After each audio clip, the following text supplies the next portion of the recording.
स्वागत है आपके अपने यूट्यूब चैनल मिशन यूनिवर्सिटी पर। जैसा कि 2024 में एंट्रेंस एग्ज़ाम होने वाले हैं, उसके लिए मिशन यूनिवर्सिटी की टीम ने आप लोगों के लिए सिलेक्शन 2.0 लॉन्च कर दी गई है। तो उसी सीरीज़ में सिलेक्शन सीरीज़ में आप लोगों की पॉलिटिक्स नंबर 1 लेकर आए हुए हैं। चलिए क्लास को स्टार्ट करते हैं। प्रश्न नंबर 1, किस देश की संसद को नेसेट के नाम से जाना जाता है? ए फिनलैंड, बी इजराइल, सी तुर्की, डी लेबनान। सही उत्तर है डी लेबनान। नेसेट इजराइल की एक संसदीय विधायिका है। इजरायली सरकार की विधायी शाखा के रूप में नेसेट सभी कानूनों को पारित करता है, राष्ट्रपति और प्रधानमंत्री का चुनाव करता है, कैबिनेट को मंजूरी देता है और सरकार के काम की निगरानी करता है। इसके अलावा नेसेट राज्य नियंत्रक का चुनाव करता है। इसके पास अपने सदस्यों की प्रतिरक्षा को माफ़ करने, राष्ट्रपति और राज्य नियंत्रक के पद को हटाने, अविश्वास के रचनात्मक वोट से सरकार को भंग करने और खुद को भंग करने और नए चुनाव बुलाने की भी शक्ति है। प्रधानमंत्री नेसेट को भंग कर सकते हैं। नेसेट गिवित नामक जेरूसलम में स्थित है। प्रश्न नंबर 2, भारत के अब तक कितने राष्ट्रपति निर्विरोध चुने गए हैं? ए 1, बी 2, सी 3, डी 4। सही उत्तर है बी 2। एक एन संजीवन रेड्डी के अलावा प्रथम राष्ट्रपति डॉक्टर राजेंद्र प्रसाद को 1950 से 1952 की अवधि के लिए निर्विरोध चुना गया, लेकिन आगे के चुनावों में इन्हें विरोध का सामना करना पड़ा। प्रश्न नंबर 3, निम्नलिखित में से कौन भारत में केंद्र सरकार का प्रमुख होता है? ए प्रधानमंत्री, बी मुख्यमंत्री, सी राष्ट्रपति, डी उपराष्ट्रपति। सही उत्तर है ए प्रधानमंत्री। भारत के प्रधानमंत्री में केंद्र सरकार केंद्रीय मंत्रिपरिषद के प्रमुख होते हैं। वह केंद्र सरकार की प्रमुख, राष्ट्रपति के मुख्य सलाहकार और भारत की संसद में बहुमत दल गठबंधन के नेता भी होते हैं। वह भारत सरकार की कार्यकारिणी शाखा के नेता भी हैं। दूसरी ओर भारत में राष्ट्रपति राज्य का प्रमुख होता है। उसके नाम पर सरकार का सारा कामकाज चलता है। प्रश्न नंबर 4, भारत में संसदीय प्रणाली के संबंध में निम्नलिखित में से कौन सा कथन सही है?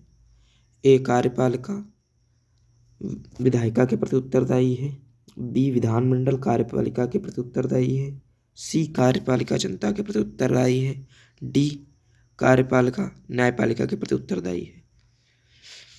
सही है ए कार्यपालिका विधायिका के प्रति उत्तरदायी है। भारत के संविधान में कहा गया है कि संसदीय प्रणाली में राज्य की कार्यकारिणी शाखा मंत्रिपरिषद समूह के रूप में विधानमंडल लोगों के सदन के प्रति जिम्मेदार होगी। प्रश्न नंबर 5, कौन सा अनुच्छेद भारत के राष्ट्रपति को भाषाई अल्पसंख्यकों के लिए एक विशेष अधिकारी नियुक्त करने का अधिकार देता है? ए अनुच्छेद 340, बी अनुच्छेद 347, सी अनुच्छेद 350, बी डी अनुच्छेद 353। सही है सी अनुच्छेद 350 बी। अनुच्छेद 350 बी के तहत भाषाई अल्पसंख्यकों के लिए एक विशेष अधिकारी को संविधान में निहित किया गया है। इस अधिकारी की नियुक्ति राष्ट्रपति द्वारा की जानी है। इसका काम भाषाई अल्पसंख्यकों के लिए प्रदान किए गए सुरक्षा उपायों से संबंधित सभी मामलों की जांच करना और राष्ट्रपति को रिपोर्ट करना है।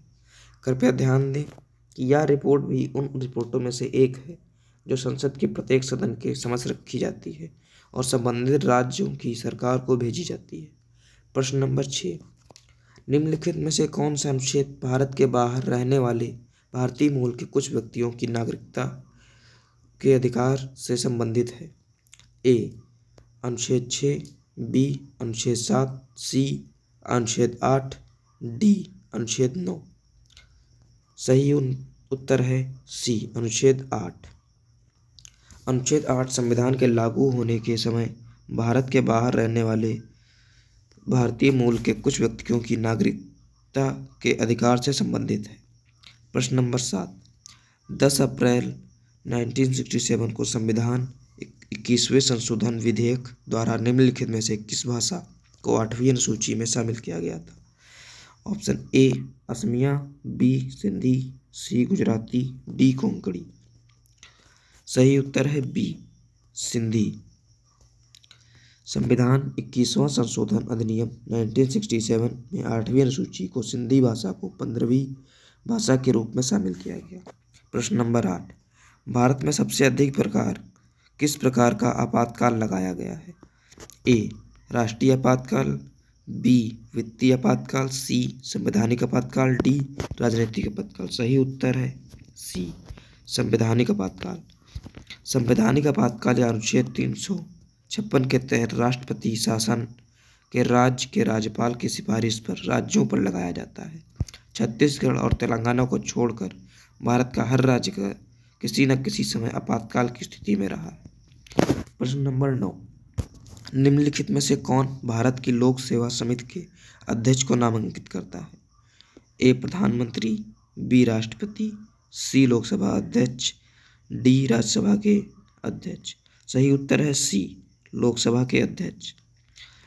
पीसीए के अध्यक्ष को लोकसभा अध्यक्ष द्वारा नामित किया जाता है। 1967 से 68 पीसीए का अध्यक्ष मुख्य विपक्षी दल का सदस्य होता है, आमतौर पर विपक्ष का नेता। प्रश्न नंबर 10, भारत में अधिकतम राज्य केंद्र शासित प्रदेश निम्नलिखित में से किस उच्च न्यायालय के क्षेत्राधिकार में आते हैं? ए कोलकाता उच्च न्यायालय, बी गुवाहाटी उच्च न्यायालय, सी मद्रास उच्च न्यायालय, डी बॉम्बे उच्च न्यायालय। सही उत्तर है बी गुवाहाटी उच्च न्यायालय।